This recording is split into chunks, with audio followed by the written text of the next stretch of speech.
Cameroun sera sauvé. Si toi tu crois et si moi je crois, et nous prions ensemble, et le Saint-Esprit descendra, le Cameroun sera sauvé. Si tu crois, si toi tu crois, et si moi je crois, si nous prions ensemble, et le Saint-Esprit descendra, le Cameroun sera sauvé. Le Cameroun sera sauvé. Le Cameroun sera sauvé.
Chapitre 22.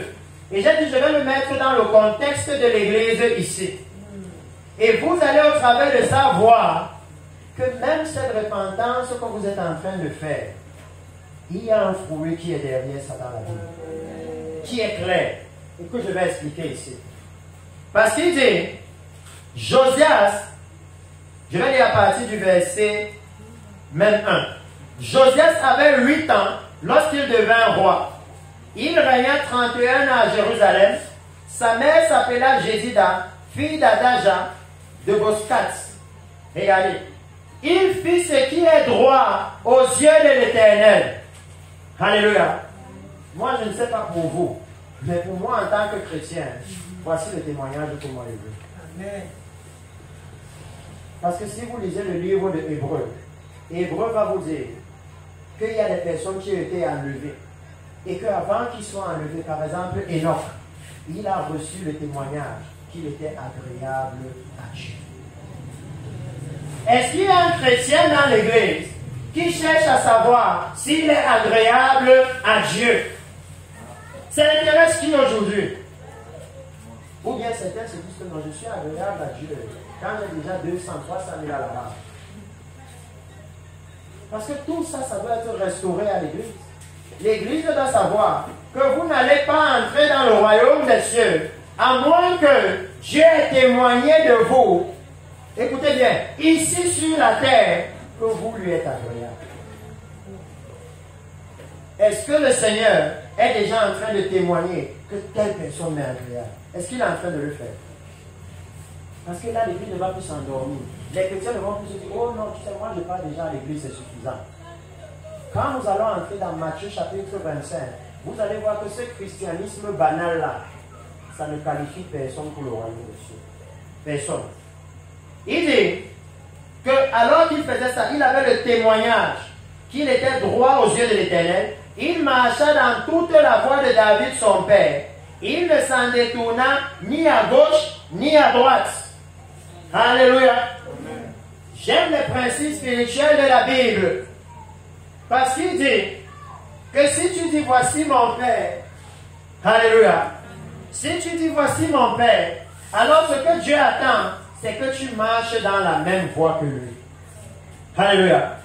Il dit qu'il marcha, alléluia, il marcha dans les voies de David son père. Il ne s'en détourna ni à gauche ni à droite.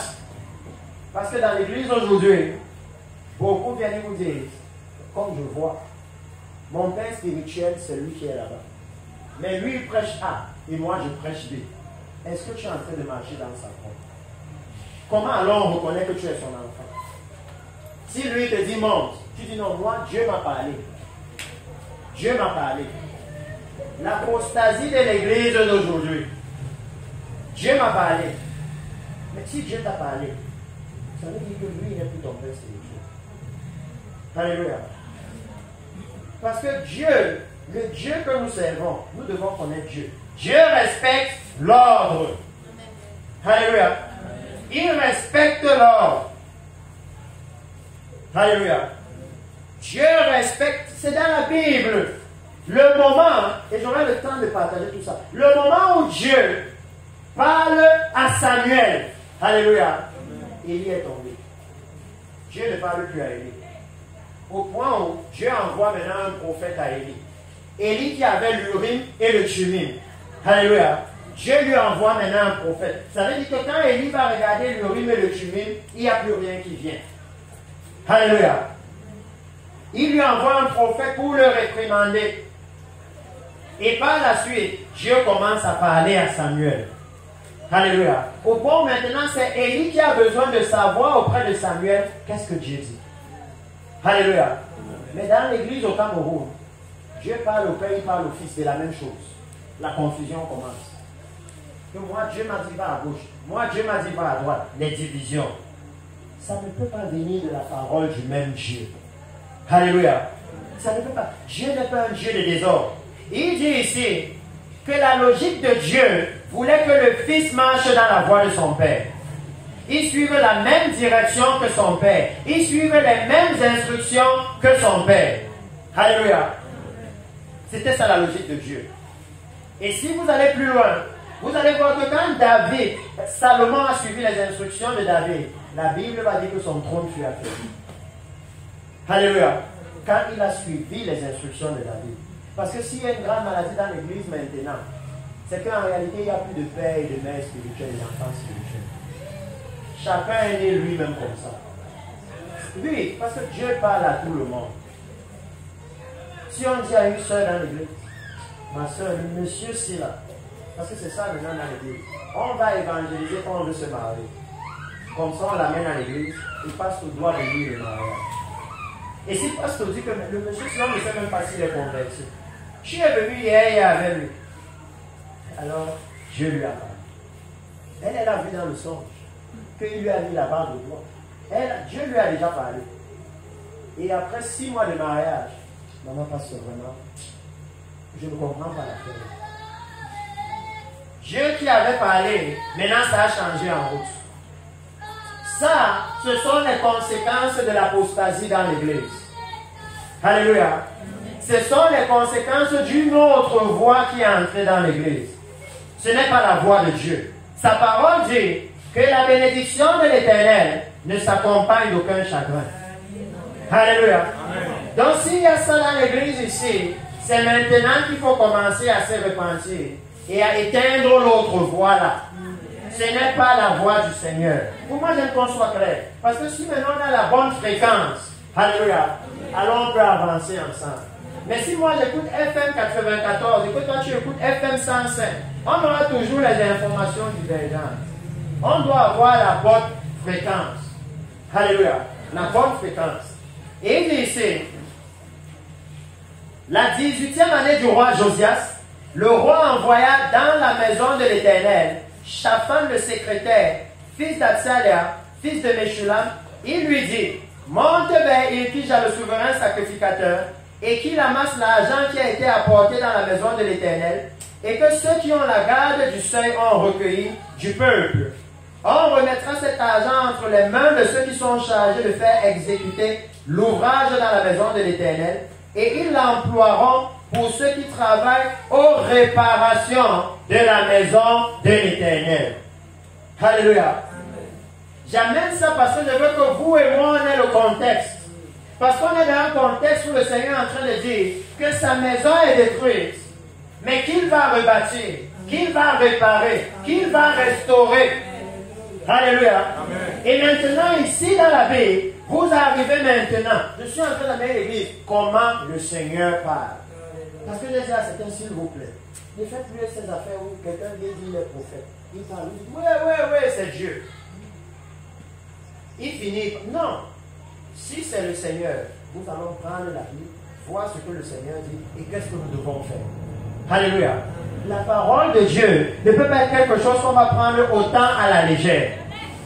Donc il dit ici, il dit clairement qu'il y avait maintenant un problème, c'est qu'il fallait réparer le temple.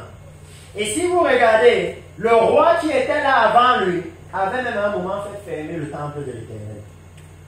Alléluia.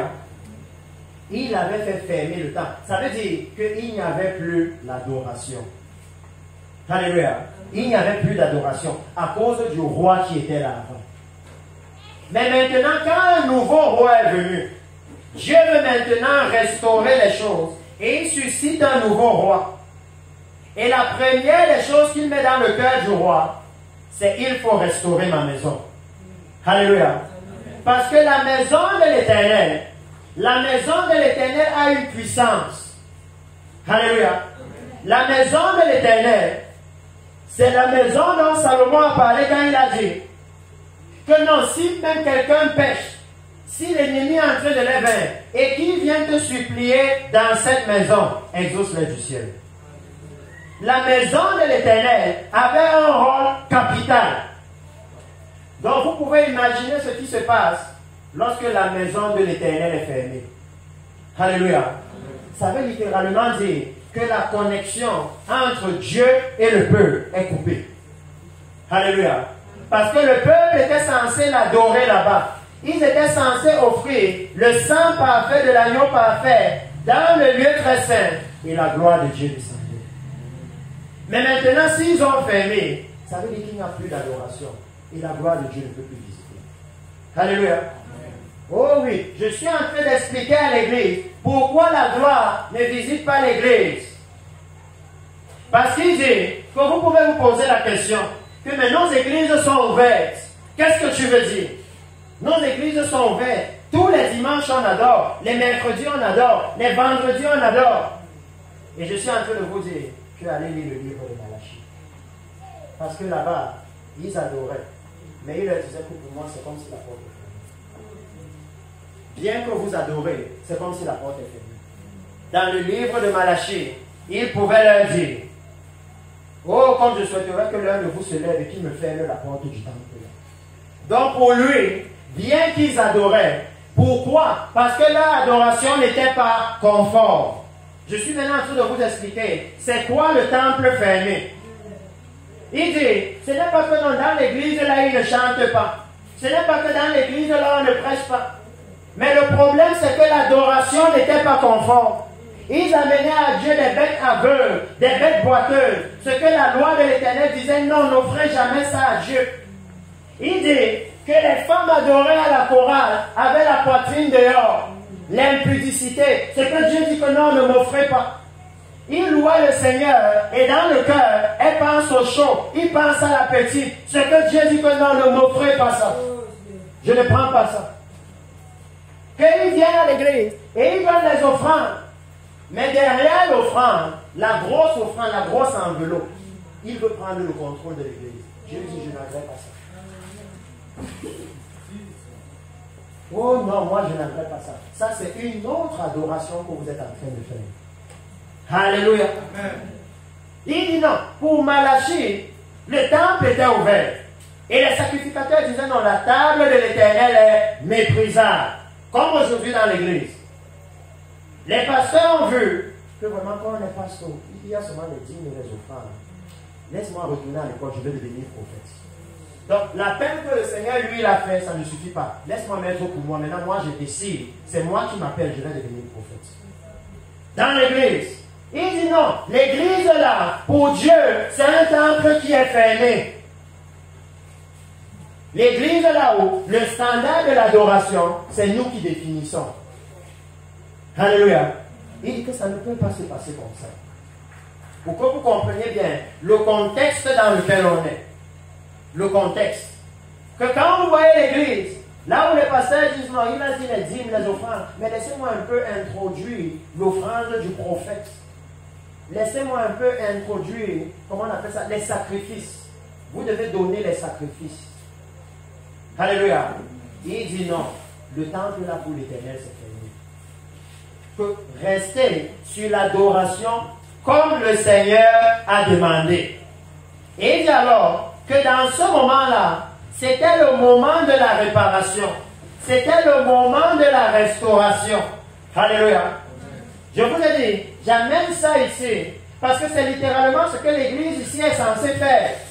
En allant dehors, comme on a fait la repentance samedi surpassé, c'est pour restaurer la sainteté de Dieu dans l'Église. Alléluia. C'est le moment de la réparation. C'est le moment de la restauration. Et il dit qu'à ce moment-là, qu'est-ce qui s'est passé? Il dit qu'on va donner cet argent, on va le donner pour l'employer à ceux qui travaillent à la réparation de la maison de l'Éternel. Alléluia. Qui sont ceux-là qui travaillent à la réparation de la maison de l'Éternel? La parole de Dieu est toujours très profonde. Parce que vous savez que l'Église a un grand roi, qui est le Seigneur Jésus. Et il dit que le Seigneur Jésus a regardé l'Église à village. Et il est en train de dire que mettez à la disposition de ceux qui sortent pour restaurer l'Église les moyens nécessaires pour qu'ils le fassent. Alléluia. Je veux que l'Église soit profonde ici. Ici, il est en train de dire que quand le roi a vu des gens qui se sont levés pour restaurer, quand le roi a vu des gens qui ont compris que la maison de l'Éternel est tombée et qui se sont levés pour restaurer, le roi a dit que le trésor de ma maison, je vais mettre ça entre leurs mains. Que l'onction de la fin des temps, c'est pour eux. C'est pourquoi vous avez entendu, je vous ai dit, quand le Seigneur parle la Bible, c'est pourquoi les pasteurs qui sont ici, je leur ai tous fait écouter la prophétie qui disait que si quelqu'un appelle l'Église à la repentance, à préparer le vêtement, Dieu aura un vase pour la dernière gloire. C'est ça qu'il était en train de faire. Que le trésor du temple, maintenant ils disposaient ça pour eux, parce que eux, ils se sont engagés à restaurer le temple de l'Éternel. Est-ce que l'Église, est-ce qu'il y a les chrétiens, quelqu'un en village, qui a décidé de restaurer la sainteté de Dieu dans l'Église? Parce que l'Église aujourd'hui, comment vous savez que l'Église est endormie? L'Église n'évangélise plus. Pour qu'un chrétien a évangélisé une autre personne, il faut que parce qu'elle bavarder, expliquer, réexpliquer. Alléluia. Pour qu'un chrétien se lève. Ça veut dire que ça ne vaut pas encore dans votre cœur. Les objectifs du Seigneur ne sont pas encore vos objectifs. Parce que lui dit ici que pour ceux qui se lèvent pour restaurer la maison, alléluia, le Seigneur met à leur disposition. Vous pouvez tout mettre là-dedans. Son onction, ses capacités, ses aptitudes. Alléluia. Pour ceux qui se lèvent pour restaurer la maison. Est-ce que dans l'église maintenant, il y a quelqu'un qui veut voir la maison restaurée? Il y a quelqu'un qui a dit non, moi je veux me lever. La maison du Seigneur ne peut pas rester comme ça. On ne peut pas continuer à aller à l'école et quand tu es à l'université, tu as honte de dire que tu es né de nouveau. Pourtant, les catholiques, ils n'ont pas de soucis. Les musulmans, non. Mais les nés de nouveau, quand ils s'apprécient, ils disent ça, on va les ramasser. Ah, c'est votre pasteur qui fait comme ça. C'est vous, l'église, qui fait comme ça.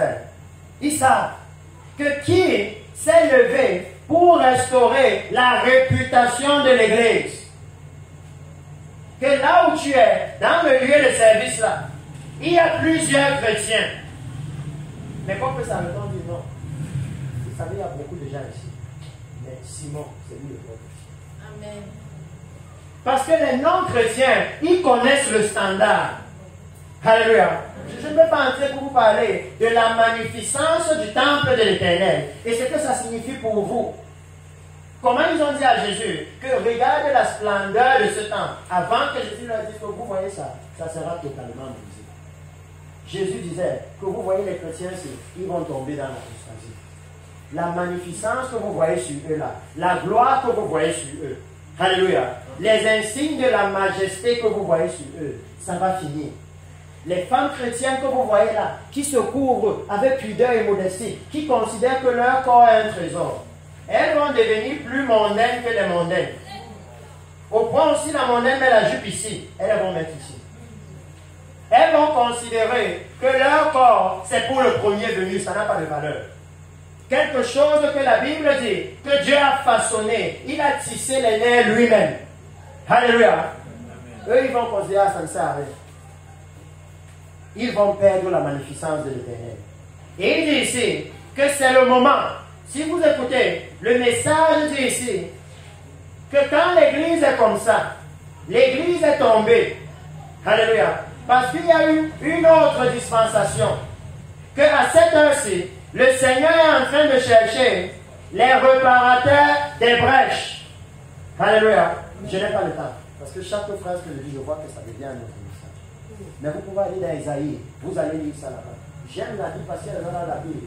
Si vous voulez savoir c'est quoi un réparateur de brèche, toutes les informations, vous avez seulement à lire. Et à la fin, vous savez ce que vous devez faire. Alléluia. Vous avez seulement à lire. Donc il dit, alors Ilkija, le souverain sacrificateur, mais non, laissez-moi d'abord avancer un peu parce que je dois sortir ça. Il dit qu'on donne à ceux qui travaillent aux réparations de la maison de l'Éternel. Ça veut dire que dès ce soir, notre objectif, nous tous ici, ça doit être de restaurer la maison de l'Éternel. Il dit que dans cette heure-ci, là où Dieu est en train de déverser son Saint-Esprit, là où Dieu est en train de déverser ses grâces et ses faveurs, c'est sur ceux qui veulent restaurer sa maison. Alléluia. C'est comme si le reste, ils ne les voyaient pas. Ils regardaient. Dieu avait les yeux sur ceux qui voulaient restaurer sa maison. Alléluia. Est-ce qu'il y a quelqu'un qui veut restaurer la maison de Dieu? Alléluia. Parce qu'il dit que maintenant, regardez ce qu'il dit. Pour les charpentiers, les manœuvres et les maçons, pour les achats de bois et de pierres de taille nécessaires aux réparations de la maison. Ça veut dire que le Seigneur est en train de dire que l'Église qui s'engage à restaurer la maison du Seigneur, il va faire comme Jésus lui-même a dit. Jésus a dit que celui que Dieu envoie, il ne lui donne pas l'esprit avec lui. Ça veut dire qu'il va lui donner suffisamment d'onction pour accomplir la mission. C'est ça qu'il est en train de dire.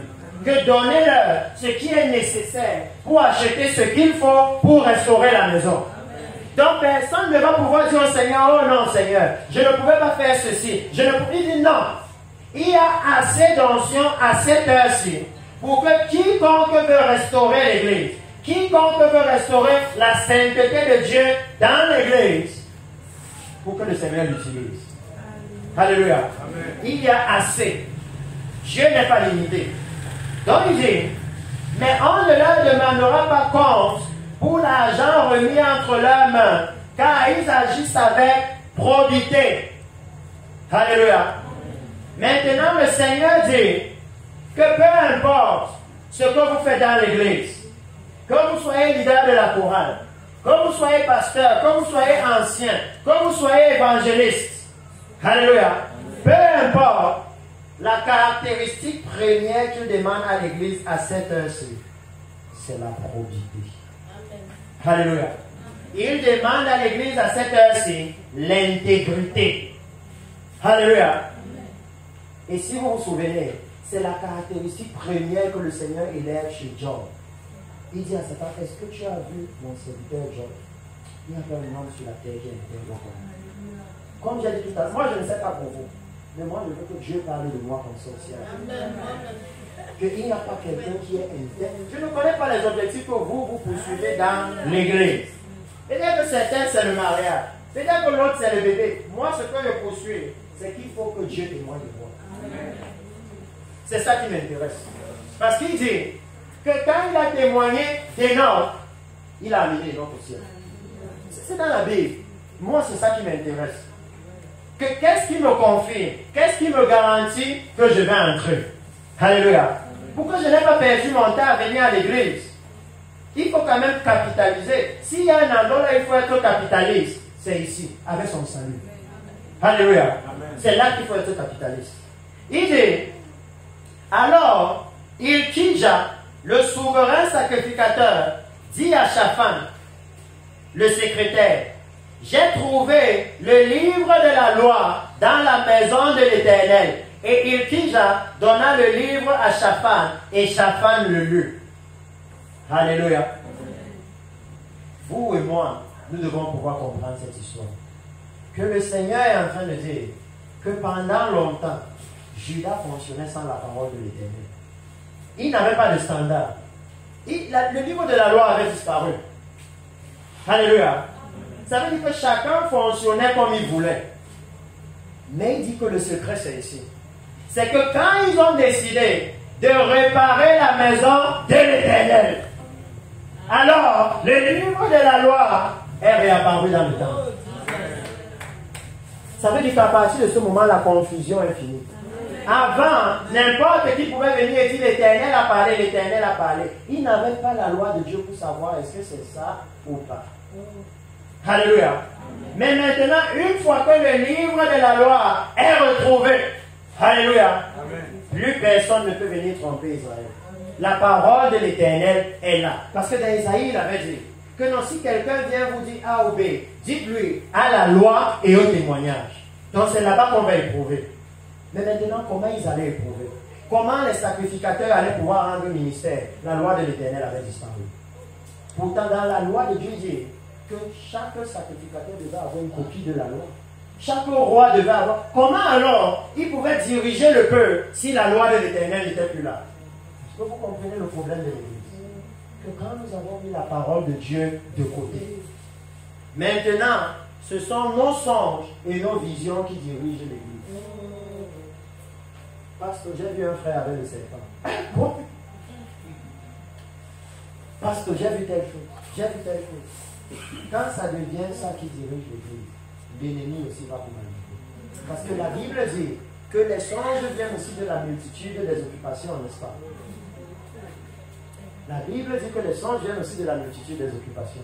Donc c'est important pour l'Église de comprendre la centralité de la parole de Dieu. La Bible dit que sans révélation, le peuple est sans frein. Alléluia. C'est ça le problème de l'Église. Vous voyez, aujourd'hui, dénomination. En fait, on n'a plus de frein, on n'a plus de limites. On crée seulement. Dieu nous a tous parlé. À la fin, ça doit donner chaque chrétien son église. Il n'y a plus de communion fraternelle. Chaque chrétien a son église. C'est ça que l'ennemi est en train de créer dans l'église. Et les chrétiens ne voient pas. Alléluia. Les chrétiens ne voient pas. Que même l'ennemi sait que la Bible dit que Dieu va nous et que la porte à trois fils ne rompt pas facilement. Donc si je veux les briser, laisse-moi les séparer. Chacun est dans son coin et je peux faire ce que je veux. Alléluia. C'est très simple. Donc il dit ici que lorsque, et tout ce que je dis, vraiment précieux, c'est important. Ilkija, le souverain sacrificateur, est celui qui a retrouvé le livre de la loi. Et regardez, Ilkija n'a pas couru pour aller vers le roi, non. La Bible dit, il a donné le livre à Shaphan et Shaphan le lut. Puis Shaphan le secrétaire, nous sommes au verset 9, Shaphan le secrétaire alla rendre compte au roi et dit, tes serviteurs ont amassé l'argent qui se trouvait dans la maison et l'ont remis entre les mains de ceux qui sont chargés de faire exécuter l'ouvrage dans la maison de l'Éternel. Alléluia. J'aime la Bible. Vous savez ce que Shaphan fait ici? Ce sont des histoires banales. Alléluia. Quand on lit ça, c'est une histoire banale. Mais Shaphan est en train de nous dire que nous allons rendre compte de ce que nous avons fait devant le trône de Dieu. Que quand on l'a envoyé, il devait maintenant revenir et donner le compte rendu. Et dans Corinthiens, il dit que même nous, même ceux qui seront enlevés, vous devez apparaître devant le trône de Christ. Alléluia. Et que là-bas, chacun va recevoir les récompenses, seront le bien ou le mal qu'il aura fait dans le corps de Christ. Est-ce que vous êtes au courant de ça? Alléluia. C'est important pour les... Tout ça, ce n'est pas dit au hasard. Il n'y a rien dans la Bible qu'on dit pour s'amuser. Donc il finit, il avance en disant, et nous allons finir ici et continuer ça demain. Il dit, Shaphan le secrétaire dit encore au roi, le sacrificateur Ilkija m'a donné un livre. Et Shaphan le lut devant le roi. Lorsque le roi entendit les paroles du livre de la loi, il déchira ses vêtements. Alléluia. La première chose que la parole de Dieu a fait, quand ils ont retrouvé la parole de Dieu, c'était la repentance. Ça veut dire que quand on a lu au roi ce que la parole de Dieu dit, ce que la loi de l'Éternel a fait, c'est que ça lui a montré tout le péché qu'il y avait dans lui. Ça veut dire que tant qu'ils n'avaient pas retrouvé le livre de la loi, ils avançaient dans le péché, mais ils n'étaient même pas au courant. La centralité de la parole de Dieu. Alléluia. Que le Seigneur est en train de nous dire que revenons à sa parole. Alléluia. Recentrons le salut, recentrons l'Église sur la parole de Dieu. Recentrons. Et que quand la parole de Dieu entre dans l'Église, quand la parole de Dieu vient dans l'Église, alléluia, alors elle va amener la repentance. Elle va amener la repentance. Quand il a lu, il déchira ses vêtements. Et le roi donna cet ordre au sacrificateur Ilkija et à Shikam, fils de Shaphan à Akbor, fils de Miché à Shaphan, le secrétaire, et à Asaja, serviteur du roi. Allez consulter l'Éternel pour moi, pour le peuple et pour tout Juda au sujet de ces paroles, au sujet des paroles de ce livre qu'on a trouvé. Car grande est la colère de l'Éternel qui s'est enflammée contre nous. Parce que nos pères n'ont point obéi aux paroles de ce livre et n'ont point mis en pratique tout ce qui y est prescrit. Alléluia. Je veux parler un peu aux pasteurs ici, à ceux qui sont un peu dans l'église. Depuis, vous connaissez la haine, les dissensions qui arrivent dans l'église au Cameroun. Est-ce que nos pères ont agi selon la parole de Dieu? Comment l'église ne se repent pas? Comment nous on vient et on veut bâtir sur le même fondement? Les mêmes haines, les mêmes divisions. Vous connaissez l'état de l'église. Alléluia. Il dit ici, lui il n'a pas eu peur. Parce que l'enseignement dans l'église dit, non, non, c'est ton père, tu ne dois pas dire qu'il a mal fait. Le péché, c'est le péché. Amen. Alléluia. Le péché, c'est le péché. Il n'a pas eu peur de dire, non, nos pères n'ont pas obéi à la voix de l'Éternel. Ils n'ont pas obéi. Ils ont fermé le temple de l'Éternel. Ils ont amené une autre adoration. Alléluia. Et nous sommes venus, nous avons plongé dedans avec les deux pieds. Et aujourd'hui, la colère de l'Éternel est là. C'est ça qu'il est en train de leur dire. Que c'est palpable. que les choses ne vont pas bien. Alléluia. C'est palpable qu'il y a quelque chose qui ne va pas dans l'église. Regardez comment les chrétiens, quand vous regardez, ils n'ont même pas la joie de vivre dans la sainteté. Les chrétiens vivent leur sainteté comme des gens que dans mon cœur, j'ai envie de mettre la journée, je crois, c'est que si je mets sa maman parce que me voit. Ils n'ont pas la joie de la sainteté. Ça veut dire qu'ils n'ont pas la joie du salut.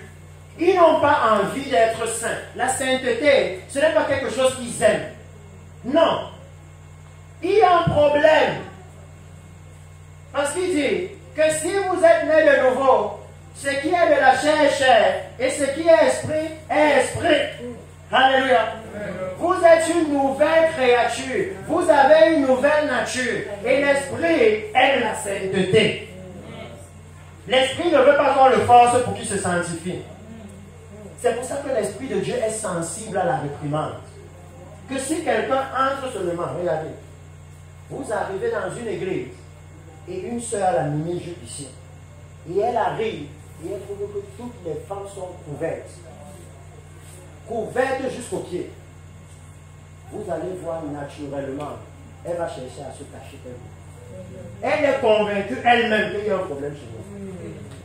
Donc quand je vois les autres, je comprends que si on dit à quelqu'un de chercher l'erreur dans l'église aussi, tout le monde va me montrer que je suis une erreur. On ne sait pas comment on a fait pour que je me trouve ici. Alléluia. La personne, mais quand vous venez dans l'église, l'autre est couvert décemment, l'autre a la jupe ici, l'autre a le pantalon comme ça. L'ennemi a place. Il s'assoit, il est à l'aise. Lui aussi vient avec sa tendance. Alléluia. Mais quand il voit que, hey, ici, je ne peux pas le faire. C'est tellement limpide que ici, tout le monde est pudique. Alors il n'a pas le choix. Ou la personne là se convertit, ou demain il vient. Alléluia. Parce que la Bible est claire. Et la Bible dit que le méchant ne résiste pas dans l'assemblée des saints. Comment alors vous expliquer les jeunes filles dans l'église qui viennent avec la venue du 1er janvier au 31 décembre? Comment elles résistent? Comment? Est-ce que l'assemblée là, c'est l'assemblée des saints? Parce que sinon, comment elles résistent? Expliquez-moi. Comment le monsieur là, qui rentre avec les filles de la chorale chaque jour, résiste dans l'église? Comment il fait? C'est qu'il y a un problème. Est-ce que l'assemblée là, c'est l'assemblée des saints? Alléluia.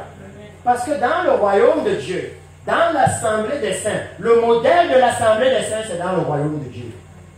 Là-bas, dès que le péché montre sa tête, on coupe. Alléluia. Dès que le péché montre sa tête, on le met dehors. Il n'y a pas de négociation, il n'y a pas d'entente. Mais il dit que l'Église a abandonné la parole de l'Éternel et ils se sont entendus avec l'ennemi. C'est pourquoi le Seigneur est en train de dire qu'à cette heure-ci, le Seigneur cherche maintenant les ouvriers pour la réparation de sa maison. Et que si les ouvriers se lèvent pour la réparation de la maison de l'Éternel, alors lui va ramener sa parole. Il va révéler sa parole. Alléluia. Il va révéler sa parole. C'est ce que le Seigneur est en train de dire ici. Que le problème, c'est que l'Église a pendant longtemps suivi une autre parole. Et il n'y a plus de révélation. La Bible est claire. Quand il n'y a pas de révélation, le peuple est sans frein. Alléluia. Et la Bible vous parle des conséquences claires d'abandonner la parole de l'Éternel. Ce que Ève a fait dans le jardin, c'est abandonner la parole de l'Éternel. Quand vous commencez, comme Dieu disait à Jérémie, ils prennent leur parole pour ma parole. Quand les pasteurs souvent n'ont plus le courage de dire, voici ce que la Bible dit, même si ça fait mal. Après tout, ce n'est pas moi qui ai dit, c'est Dieu. Moi, je suis seulement là pour répéter ce qu'il a dit. Donc, s'il dit que le mariage, c'est là, c'est le péché, je dois te dire que c'est le péché. C'est Dieu qui dit. Point final. Alléluia. C'est le moment où le Seigneur dit que si la parole de Dieu est restaurée maintenant ici, alléluia, ce que ça va produire, c'est la repentance. Ça veut dire qu'ici, nous savons maintenant ce qu'il faut faire. Nous savons ce soir que ce que le Seigneur veut de l'Église ici, du leadership, je veux commencer par le leadership, du leadership de l'église ici. Alléluia. Ensuite de l'église ici. Parce que c'est ici le temple de l'Éternel. L'église est ici, c'est la maison du Seigneur. Alléluia. C'est que l'église puisse se lever pour restaurer la maison du Seigneur, pour restaurer la sainteté de Dieu en village, pour restaurer le témoignage de Dieu en village. Parce que la Bible dit que c'est à cause de nous que les autres blasphèment notre Dieu. Alléluia. Donc le Seigneur dit que comme nous avons commencé cette repentance, le fruit de cette repentance, c'est que l'Église qui est en train de l'embrasser, parce que je suis en train de conclure cela. Regardez comment la parole est restaurée. Regardez comment ils vont retrouver le livre de la loi, même dans le temple de leur propre vie. Alléluia. Qu'est-ce que je suis en train de dire? Que souvent, vous êtes venus à l'église pendant des années et vous dites, ah moi je lis, mais je ne comprends rien. Alléluia. Il dit que c'est que le livre de la loi est perdu. Il n'y a plus de révélation. Alléluia. Mais voilà le moment où il dit que si vous voulez restaurer votre vie chrétienne, si vous voulez restaurer la sainteté de Dieu dans votre vie, alléluia, alors à partir de ce moment-là, ça sera différent. Ça sera différent. Parce qu'il dit ici, le livre de Jacques, je vais finir par là, le livre de Jacques. Et j'espère qu'aujourd'hui nous sommes en train de voir pourquoi est-ce que la maison du Seigneur est tombée. Pourquoi est-ce que l'église est dans l'état là où il est. Et que nous sommes en train de comprendre que certainement, nous ne pouvons pas continuer de cette façon-là. Alléluia. Nous ne pouvons pas continuer de cette façon-là. Il n'y a pas de possibilité de voir le réveil comme ça. Il dit que le Seigneur cherche maintenant ceux qui vont rebâtir la maison. Peut-être que demain c'est de ça que je vais parler. Quelles sont leurs caractéristiques? Qu'est-ce qu'ils doivent faire? Alléluia. Il dit ici, Jacques chapitre 1, verset 21. Il dit, c'est pourquoi, rejetant toute souillure et tout excès de malice, recevez avec douceur la parole qui a été plantée en vous et qui peut vous sauver. Alléluia. Il dit que si vous êtes ici et que vous êtes né de nouveau, la parole a été plantée en vous. Mais le problème, c'est la souillure et la malice qu'il y a dans votre cœur. Que si vous ne rejetez pas ça, alors la parole là ne peut pas avoir d'effet. La parole là, vous ne pouvez pas la comprendre. Parce que celui qui a écrit cette parole est saint. Et si vous n'êtes pas saint, alors vous ne pouvez pas comprendre ce qu'il veut dire. C'est à cause de ça que quand on lit les Écritures, on voit l'argent, on voit les maisons, on voit les bébés. Parce que c'est ça les dispositions de notre cœur. Et c'est pourquoi le Seigneur dit non, rejetant donc toute souillure. Regardez vous-même dans votre vie. Quelles sont ces choses que mon cœur veut tellement? Au point où quand je lis la Bible, le royaume de Dieu qui est la finalité, c'est la chose là. Pour moi, aller au Canada, c'est ça le royaume de Dieu. Quand je lis la Bible, je veux que la Bible me dise ce que Dieu veut que je fasse pour que j'aille au Canada. Il dit, enlever ça, c'est le péché. Alléluia. Restaurer au centre de votre cœur l'entrée dans le royaume éternel de Dieu. Parce que ce que la Bible nous dit, c'est par rapport à ça. C'est pourquoi chaque fois que vous aurez ces prophètes-là qui viennent, pas pour préparer l'église pour le royaume de Dieu, vous allez toujours et toujours remarquer qu'au bout d'un moment, les fausses prophéties sortent. Vous-même, les chrétiens savent. Parce qu'il a dit comme ça ne s'est pas accompli. Il a fait comme ça ne s'est pas accompli. Ils savent. Mais parfois, je ne comprends pas quels sont les a scotchés là où ils sont là. Ils savent, ils sortent là, ils murmurent. Mais demain, ils sont dedans. Ils ont oublié que rien que les murmures là, ça constitue déjà le péché. Ils ont oublié. Donc le Seigneur est en train de dire ce soir que c'est le moment pour nous de restaurer la maison du Seigneur. De restaurer la maison du Seigneur dans nos vies. de restaurer l'église du Seigneur, de restaurer la maison du Seigneur à village. Alléluia. Et que comme l'église va le faire, comme l'église va décider de réparer, si on disait, vous allez voir comment on dit, réparateur des brèches, ça veut dire fermer les trous qui sont dans la maison, là où l'ennemi va entrer. Alléluia. Comme l'ennemi va décider de le faire, le Seigneur est en train de dire que alors je vais leur révéler ma parole. Alléluia. Qu'il n'y a aucun moyen que le Seigneur commence maintenant à révéler sa parole à l'église si l'église ne veut pas restaurer la maison du Seigneur. Il n'y a aucun moyen. Alléluia. Donc ce soir, s'il y a quelqu'un ici qui sait que non, dans ma façon de vivre, je n'ai pas eu ces choses pour objectif. Je n'ai pas travaillé comme ça avec le Seigneur. Alléluia. Je n'ai pas travaillé de cette façon. La Bible dit non. Quand le roi a vu la loi de l'Éternel, il a été saisi d'effroi et il a déchiré ses vêtements. Alléluia. Il a compris la gravité du jugement qui pesait sur eux. Est-ce que l'Église a compris que la gravité du jugement qui pèse sur l'Église, c'est que numéro 1, on va manquer l'enlèvement. Numéro 2, pour ceux qui sont courageux ou qui seront courageux, peut-être qu'on va couper leur tête pour qu'ils entrent au ciel. Pour ceux qui seront courageux, c'est comme ça que ça va se passer. Et maintenant, pour ceux qui ne seront pas courageux, ils vont aller direct en enfer.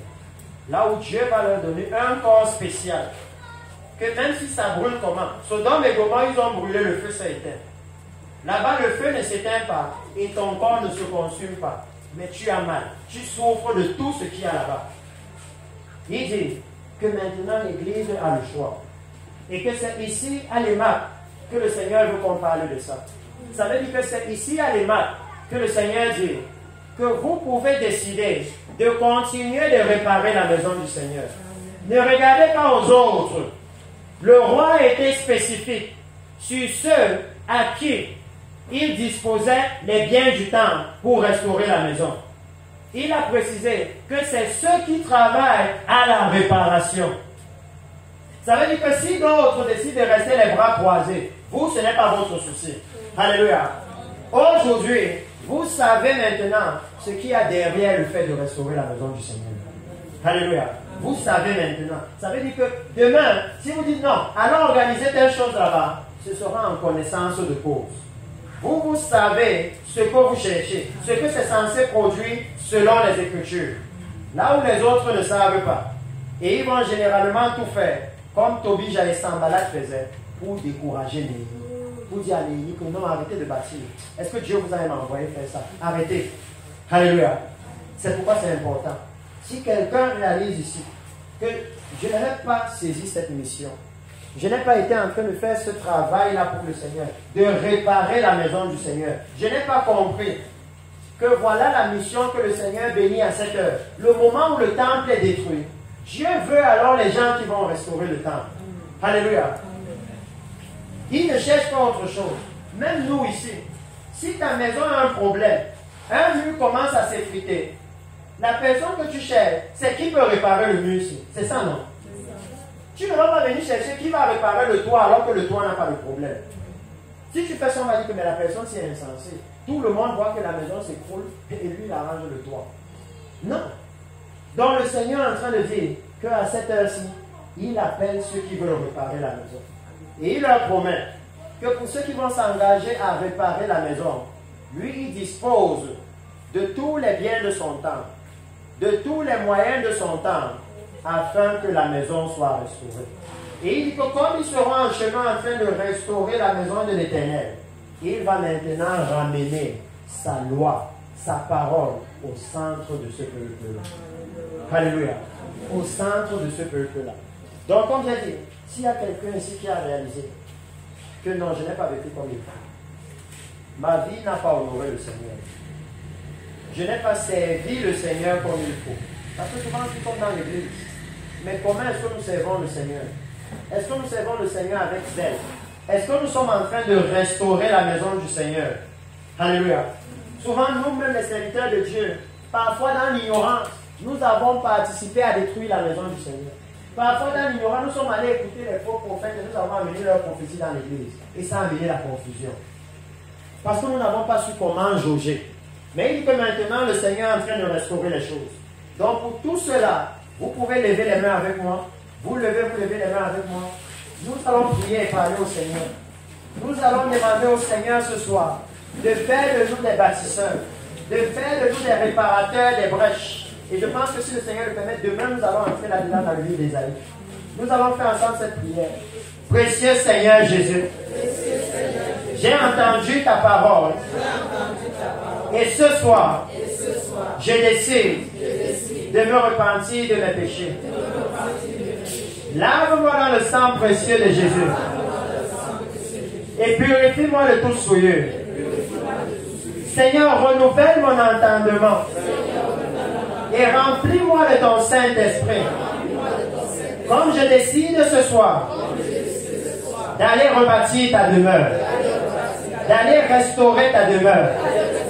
Seigneur, révèle-moi ta parole, afin que je puisse marcher à sa lumière et que je puisse hériter de ton salut glorieux. C'est dans le nom puissant de Jésus que j'ai prié. Aujourd'hui, je suis né de nouveau. Amen. Alléluia. Permettez-moi de prier. Et après ça, je risque de filer parce que je ne sais pas ce qui se passe là où je dois faire notre travail maintenant. Précieux Seigneur Jésus. Non. Puissant Père, Seigneur, je te bénis. Et je te rends grâce pour ce précieux peuple. Et cette église nouvelle que tu es en train de susciter ici à Village. Seigneur, ici ce soir, tu as permis que nous puissions partager des choses profondes concernant la restauration de l'église dans la nation. Seigneur, tu leur as donné ce soir ta parole, tes instructions, ton conseil, tes intentions concernant la prêtrise dans la nation et l'église. Éternel, je demande, Seigneur, que tu puisses établir cette parole dans leur cœur. Tu as entendu les paroles de leur cœur. Utilise chacun d'entre eux afin de restaurer ta maison et de bâtir cette maison forte, cette maison puissante, cette maison où ta gloire va descendre et venir demeurer. Je te demande, ô puissant Père, que comme ils ont décidé ce soir de revenir à toi et de s'engager à restaurer ta maison, Seigneur, que tu puisses accomplir ta parole et que tu mettes à leur disposition tout ce dont ils ont besoin, aussi bien spirituellement que physiquement, afin qu'ils ne soient pas dans le manque, mais qu'ils puissent te servir avec décence, qu'ils puissent te servir avec honneur. Parce que tu n'as appelé personne te servir pour t'humilier, mais tu nous as demandé la probité ce soir. Alors je te demande d'établir dans leur vie l'intégrité. Seigneur, aide-les à ce que, quelle que soit la situation, qu'ils ne changent pas ton évangile, qu'ils ne changent pas ta parole. Parce que toi, tu es le Dieu qui est capable de pourvoir. Tu es celui-là qui éprouve nos cœurs et qui sonde nos reins. Mais tu es celui-là aussi qui est capable de pourvoir pour ceux-là qui crient à toi. C'est pourquoi ce soir, éternel mon Dieu, même comme nous clôturons ce culte, je te demande, ô puissant Père, de visiter tout ton peuple présent ici et de commencer maintenant dans leur vie, avec ta main puissante, à rebâtir les vies chrétiennes qui boitaient, à rebâtir là où il y avait déjà des trous qui s'étaient installés. Seigneur, restaure la sainteté, restaure la pureté, restaure la justice, restaure même la santé, afin que d'ici, un nouveau peuple puisse naître, qui va restaurer ton Saint-Nom ici dans le village et dans la ville de Douala. C'est dans le nom puissant de Jésus que je te prie et que je te recommande toutes ces précieuses âmes. Amen. Alléluia.